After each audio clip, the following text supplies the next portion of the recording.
John, you work at Columbia University. I do. Speaking of clown cars. Buckle up, because this real-time episode wasn't just a conversation, it was a collision.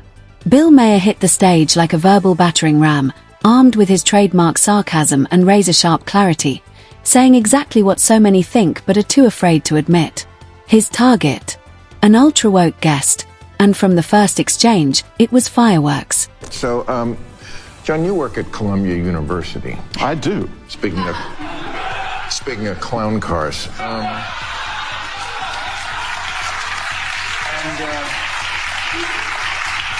should say that I have been on a blissful sabbatical for the entire year. Lucky. I only know so much, but go ahead. All right.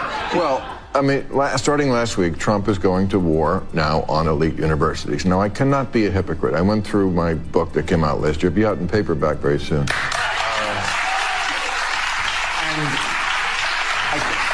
I can't be a hypocrite. I wrote down some of the things that I've said over the past that were gathered in the book. Don't go to an elite college. It makes you stupid. Elite universities are the mouth of the river from which manner all radical left illiberal, yes, illiberal nonsense flows. They're four-year daycare centers for the cry bullies of the privileged to complain about privilege. College today is not the college you remember. It's a day spa and a North Korean re-education camp. Maher didn't just offer criticism. He launched a full-on offensive against elite institutions. He called them out for masquerading ideology as education, turning college campuses into ideological echo chambers, hotbeds of hate cloaked in the illusion of progressive thought. They're asshole factories. If ignorance is a disease, Harvard majority is the Wuhan wet market. Okay, so that's where I am. I can't, but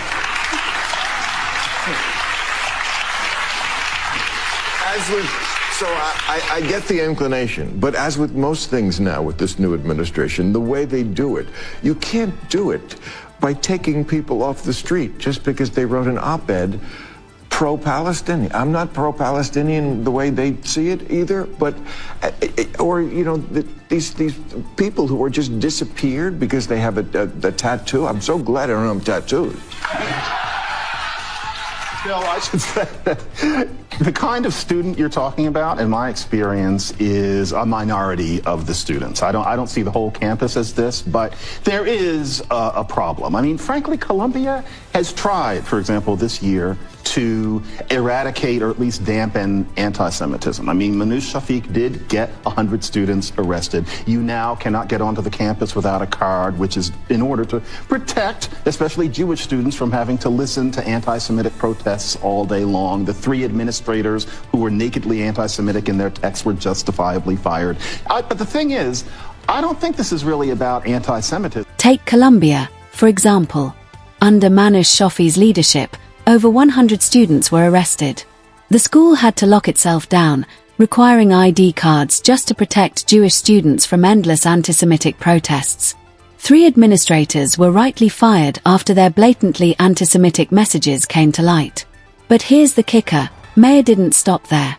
He suggested this isn't just about anti-Semitism, it's about a broader rot in academia, and that's when the episode really took off.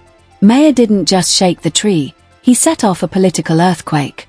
Viewers were either nodding in furious agreement or stunned into silence. Classic Bill Maher, challenging, controversial, and absolutely unmissable. Really upset about is just wokeness in general, and universities do have a problem with wokeness. That is a real problem. Yes, they have a problem. The writer for the New York Times, whose newest book is called Pronoun Trouble, John McWhorter, and the New York Post columnist and author of The Canceling of the American Mind, Ricky Schwab. Okay. All right. Look how good we must have done in the real show. All right, here are the questions from the people.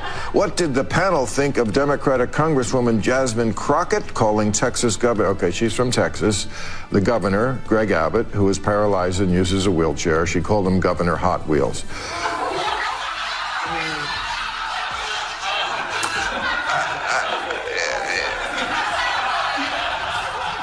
What do you youth. Congressperson Crockett is part of the new trend where informality is okay, where formality used to reign. Okay, fine. That's been going on since the 60s. So her routine is that she wants to bring a little bit of what I might quaintly call the ghetto catfight into these spaces. I get it, you know, bring a blaxploitation movie or something into Congress. Great. Work it.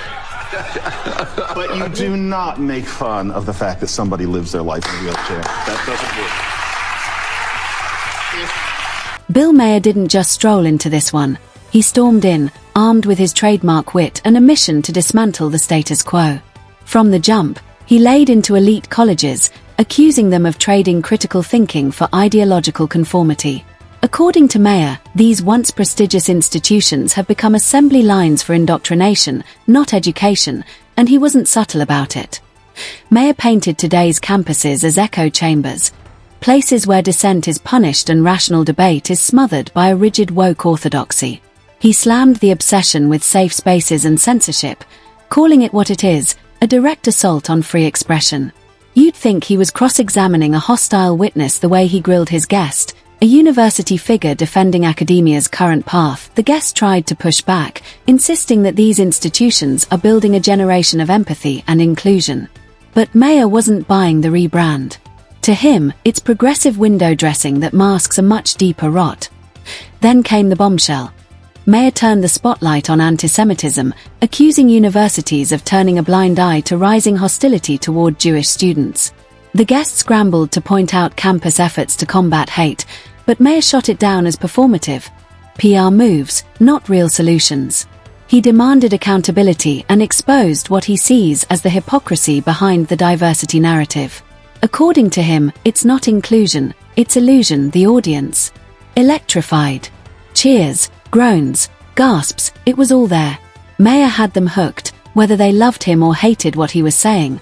But this wasn't just about one issue, it was a full-blown indictment of modern academia. Maher wasn't convinced this is progress. He sees it as regression disguised as evolution.